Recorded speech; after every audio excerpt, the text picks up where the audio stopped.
কোনো এক সময়ে আকাশ তখন তামাটে রং ধারণ করবে, চারিদিকে অন্ধকার নেমে আসবে, সমুদ্রের পানি উত্তাল হয়ে উঠবে, পাহাড় পর্বত ধ্বংস হয়ে তোলার মতো উপরে উঠতে থাকবে।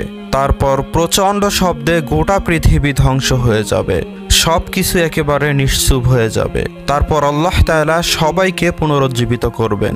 আমরা যখন চোখ খুলে দেখব কোটি কোটি মানুষ একটা বিশাল ময়দানে উপস্থিত হয়ে আছি, তখন মনে হবে আমরা কেবলমাত্র ঘুম থেকে উঠলাম। তারপরে আস্তে আস্তে সব কিছুই আমাদের মনে পড়ে যাবে।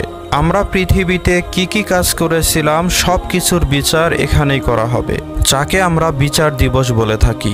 আর তারপরেই আমাদের পুল সিরাত পার হতে হবে। পুল শব্দের অর্থ হলো সেতু, আর সিরাত আরবি শব্দ, এর অর্থ হলো রাস্তা বা পথ। সুতরাং পুলসিরাত শব্দের অর্থ দাঁড়ায় সেতুর পথ বা যে রাস্তা পুলের মতো। আমাদের যে জায়গায় বিচার হবে তার নাম হচ্ছে হাসরের ময়দান। তারপর আমাদের পুলসিরাত পার হতে হবে। পুলসিরাত পারাপার না হয়ে হাসরের ময়দান থেকে জান্নাতে যাওয়া যাবে না। বিচারের পর হাসরের মাঠ থেকে পুলসিরাত পার হয়ে জান্নাতের দিকে যেতে হবে। এই সুদীর্ঘ পুলসিরাত পার হতে পৃথিবীর হিসাবে 30,000 বছরের প্রয়োজন হবে। যারা ইমানদার বান্দা তাদের জন্য এটা খুবই দ্রুত সম্পাদন হয়ে যাবে। হাসরের ময়দানে জান্নাত ও জাহান্নাম এনে হাজির করা হবে। জান্নাতকে রাখা হবে উঁচু স্থানে আর জাহান্নাম গভীর নিচে। জাহান্নামের উপর স্থাপন করা হবে পুলসিরাত। এর শেষ প্রান্তে থাকবে জান্নাত আর পুলের নিচেই থাকবে জাহান্নাম। এটি হাসরের ময়দান থেকে জান্নাত পর্যন্ত বিস্তৃত থাকবে এবং এটা অনেক ভয়ঙ্কর হবে। এটা চুলের থেকেও সরু এবং তরবারির থেকেও ধারালো হবে। অন্ধকারাচ্ছন্ন ও ভয়াবহ এ পুলসিরাত প্রতিটি মানুষকেই অতিক্রম করতে হবে, কারণ সেটাই হবে বেহেশতে পৌঁছানোর একমাত্র রাস্তা। হযরত আব্দুল্লাহ ইবনে মাসউদ রাদিয়াল্লাহু তাআলা আনহু বলেন, ওই ব্যক্তির উপর গজব যার পেছনে জাহান্নাম রয়েছে এবং বিপদ তার জন্য যার পেছনে মৃত্যু রয়েছে। উম্মুল মুমিনিন হযরত হাফসা রাদিয়াল্লাহু তাআলা আনহা হতে বর্ণিত, তিনি বলেন, রাসূলুল্লাহ সাল্লাল্লাহু আলাইহি সাল্লাম বলেছেন, যে ব্যক্তি বদর এবং হুদাইবিয়ার ময়দানে উপস্থিত ছিল সে জাহান্নামের আগুনে পুড়বে না। তো তখন হাফসা রাদিয়াল্লাহু তাআলা আনহা বললেন, ইয়া রাসূলুল্লাহ, আল্লাহ তাআলা কুরআনুল পাকের মধ্যে ইরশাদ করেছেন, আর তোমাদের মধ্যে এমন কোনো ব্যক্তি নেই যে দোজখের উপর দিয়ে পার হবে না। এটা তোমার রবের প্রতিশ্রুত ওয়াদা। তো এ কথা শুনে রাসূলুল্লাহ সাল্লাল্লাহু আলাইহি সাল্লাম বললেন, তুমি কি এটা শোনোনি যে আল্লাহ পাক এটাও বলেছেন, এরপর আমি পূর্ণবান লোকদের বাঁচিয়ে নেব এবং পাপীদের তার মধ্যে ছেড়ে দেব। এর মাধ্যমে প্রমাণ হয় যে সকল মানুষকেই দোজখের উপর দিয়ে পার হতে হবে। যারা আল্লাহর প্রতি ঈমান এনেছে কেবলমাত্র তাদেরকেই বাঁচিয়ে নেওয়া হবে। আর যারা পৃথিবীতে আল্লাহর অবাধ্য হয়েছে, আল্লাহর প্রতি ঈমান আনেনি, আল্লাহকে বাদ দিয়ে অন্যের ইবাদত করেছে, যারা সমাজে অত্যাচার অন্যায় অবিচার করেছে, সেই সমস্ত লোকদেরকে জাহান্নামে ফেলে দেয়া হবে। এত কঠিন বিচারের পরেও আমরা সচেতন হই না। প্রিয় বন্ধুরা, পুলসিরাত পার হওয়া এত সহজ হবে না। সমস্ত নবী রাসূল এবং বুজুর্গ ব্যক্তিরা এই পুলসিরাত নিয়ে খুবই ভয়ে থাকতেন। একদিন হযরত আব্দুল্লাহ বিন রাহা রাদিয়াল্লাহু তাআলা আনহু কান্না করছিলেন। তো তখন এক ব্যক্তি তাকে জিজ্ঞেস করলেন, আপনি কান্না কেন করছেন? তিনি উত্তরে বললেন, আমি আল্লাহ পাকের আদেশের ভয়ে ভীত। তোমাদের মধ্যে এমন কেউ নেই যে পুলসিরাতের উপর দিয়ে পার হবে না। আমি তো জানি যে আমাকে দোজখের উপর দিয়ে পার হতেই হবে, কিন্তু আমি এটা জানি না যে আমি গন্তব্যে পৌঁছাতে পারবো কিনা নাকি জাহান্নামে পড়ে যাব। পুলসিরাত পার হওয়ার পথ খুবই কঠিন। বন্ধুরা, একবার ভাবুন ওই সময়টি কি হবে এবং কেমন হতে পারে, যখন সূর্য মাথার ঠিক উপরে অবস্থান করবে এবং আগুন বর্ষণ করতে থাকবে। মানুষ উলঙ্গ শরীরে এবং নগ্ন পায়ে থাকবে। সেই গরমের কারণে আমাদের মস্তিষ্ক ফুটতে থাকবে, কলিজা ফেটে যাবে, হৃৎপিণ্ড গলার কাছে চলে আসবে। আর এই অবস্থায় পুলসিরাত পার হতে হবে, যেটি আবার চুলের থেকেও সূক্ষ্ম, আবার তরবারির চেয়েও ধারালো। আমরা তার উপর দিয়ে কিভাবে পার হব? আপনারা কি কখনো ভেবেছেন এটা? আমরা দুনিয়ার রং তামাশায় ডুবে আছি। বন্ধুরা, আমাদের মনে রাখতে হবে এই দুনিয়া শুধুমাত্র একটা ধোঁকা। হযরত হাসান বসরি রহমতুল্লাহি আলাইহি একজন লোককে হাসতে দেখলেন। তো তখন তিনি তাকে জিজ্ঞেস করলেন, হে যুবক, তুমি কি পুলসিরাত পার হয়ে গিয়েছো? সে উত্তরে বলল, না, আমি পার হইনি। তিনি আবার বললেন, তাহলে তুমি কি জানো যে তুমি জান্নাতে যাবে নাকি জাহান্নামে যাবে? সে আবার উত্তরে বলল, না, আমি জানি না। তখন হাসান বসরি রহমতুল্লাহি আলাইহি জিজ্ঞেস করলেন, তাহলে তোমার এই হাসি কিসের উদ্দেশ্যে? যখন সামনে তোমার জন্য এত বড় বিপদ আর তুমি তোমার গন্তব্য জানো না, তাহলে তুমি এত নিশ্চিত হয়ে কিভাবে হাসছো? তো এরপরে সেই ব্যক্তিকে আর কখনোই হাসতে দেখা যায়নি। পবিত্র কোরআন ও হাদিসে কোথাও সরাসরি পুলসিরাত শব্দটি ব্যবহার করা হয়নি, বরং বিভিন্ন জায়গায় শুধু সিরাত শব্দটি ব্যবহার করা হয়েছে।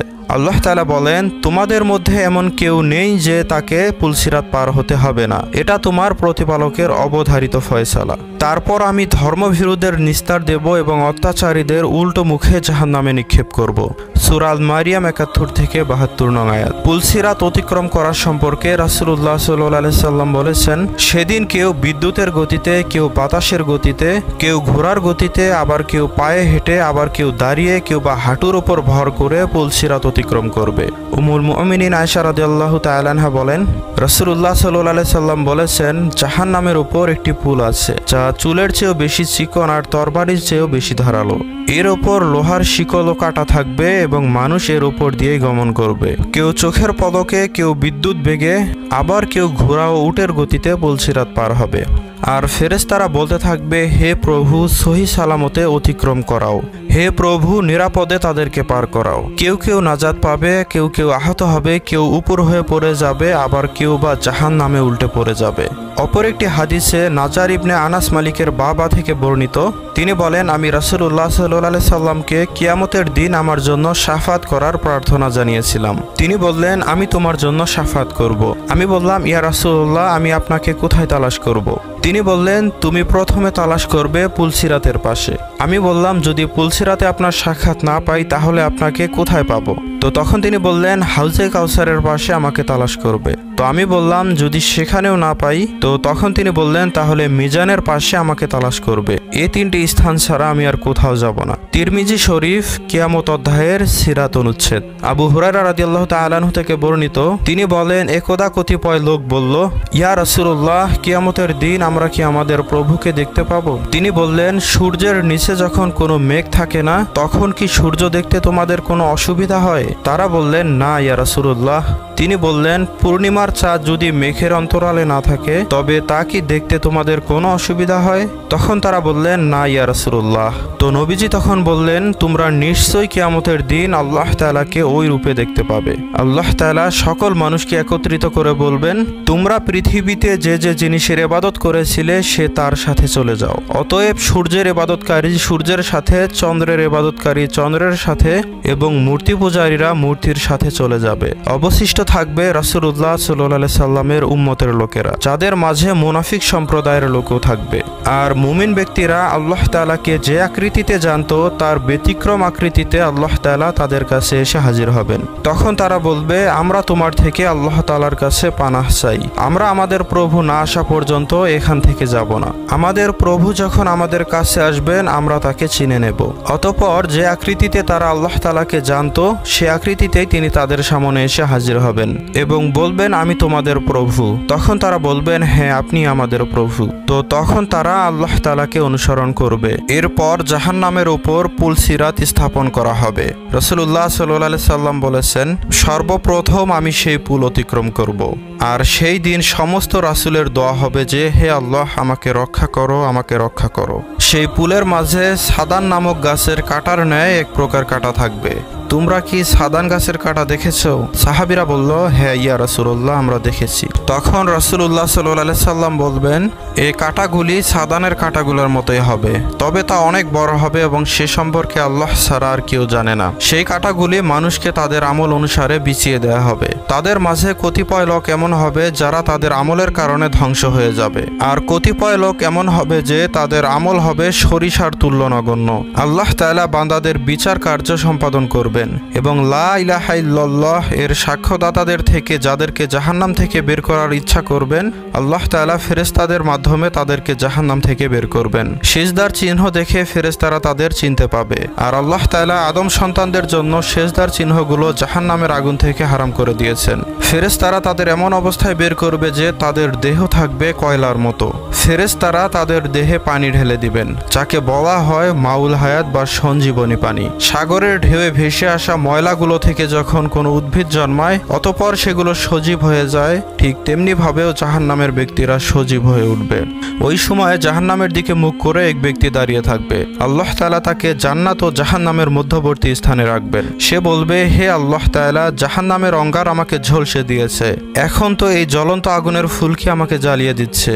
হে আল্লাহ, আল্লাহ, আপনি আমার চেহারাকে শুধুমাত্র জাহান্নামের দিক থেকে ঘুরিয়ে দিন। আল্লাহ তাআলা তখন বলবে, যদি আমি তোমাকে জাহান্নামের দিক থেকে ঘুরিয়ে দেই তাহলে এরপর কি তুমি আরো কিছু চাইবে? লোকটি তখন বলবে, আপনার ইজ্জতের কসম, এরপর আমি আর কিছুই চাইবো না। সুতরাং তার চেহারাটা জাহান্নামের দিক থেকে ফিরিয়ে দেয়া হবে। এরপর সে বলবে, হে আল্লাহ তাআলা, আপনি শুধু আমাকে জান্নাতের দরজার নিকটে নিয়ে দিন, এরপর থেকে আমি আর কিছুই চাইবো না। তখন আল্লাহ তাআলা বলবে, তুমি কি বলনি যে আমি আর কিছুই চাইবো না? অতঃপর লোকটি এভাবে প্রার্থনা করতেই থাকবে।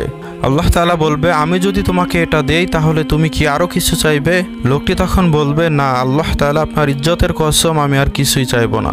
তখন সে আল্লাহ তাআলার কাছে এই মর্মে ওয়াদা করবে এবং সে আর কিছুই চাইবে না। তখন আল্লাহ তাআলা তাকে জান্নাতের দরজার নিকটে নিয়ে যাবেন। এরপর সে জান্নাতের দরজার সামনে গিয়ে জান্নাতের ভেতরের নিয়ামতগুলো দেখে ব্যাকুল হয়ে পড়বে। তারও মনের ভেতরে জান্নাতের ভেতরে যাওয়ার বাসনা জেগে উঠবে। সে মনে মনে ভাববে, আমি তো আল্লাহর কাছে ওয়াদা করেছি যে আমি আল্লাহর কাছে আর কিছুই চাইবো না, কিন্তু একবার চেয়ে দেখি আল্লাহ তাআলা কি বলে। এরপর সে আল্লাহ তাআলার কাছে আবার বলবে, হে আল্লাহ তাআলা, আমাকে জান্নাতের ভেতরে একবার শুধুমাত্র ঢুকিয়ে দিন, এরপর আমি আর কিছুই চাইবো না, এটাই হচ্ছে আমার শেষ ইচ্ছা। আল্লাহ তাআলা তখন বলবেন, তুমি কি আমার কাছে ওয়াদা করনি যে তুমি আর কিছুই চাইবে না? আফসোস আদম সন্তানের জন্য, আদম সন্তান কথা দিয়ে কথা রাখতে পারে না। হে আল্লাহ তাআলা, আপনি আমাকে সৃষ্টি জীবের মধ্যে আমাকে হতভাগ্য করবেন না। এক পর্যায়ে আল্লাহ তাআলা তার কথা শুনে হেসে ফেলবেন আর আল্লাহ তাআলা তাকে জান্নাতের ভেতরে ঢোকার অনুমতি দিয়ে দিবেন। অতঃপর আল্লাহ তাআলা তাকে বলবেন, এখন তুমি জান্নাতের বাসিন্দা, এখন তুমি যা খুশি তাই চাইতে পারো। তখন সে বলবে, হে আল্লাহ তাআলা, আমার আর কোনো কিছুরই চাওয়ার বাকি নেই, এখানে তো সব কিছুই রয়েছে। আল্লাহ তখন বলবেন, আমি এভাবেই আমার বান্দাদের চাওয়া পাওয়াগুলো পূরণ করে থাকি। তো আবু হুরায়রা রাদিয়াল্লাহু তাআলা আনহু বলেন, ওই লোকটি হচ্ছে সর্বশেষ জান্নাতে প্রবেশকারী ব্যক্তি। তো সম্মানিত ভিউয়ার্স, আজ তাহলে এ পর্যন্তই। ভিডিওটি ভালো লাগলে অবশ্যই লাইক দিয়ে চ্যানেলটিকে সাবস্ক্রাইব করে রাখুন, যাতে করে এরকম ভিডিও আরও পেতে পারেন।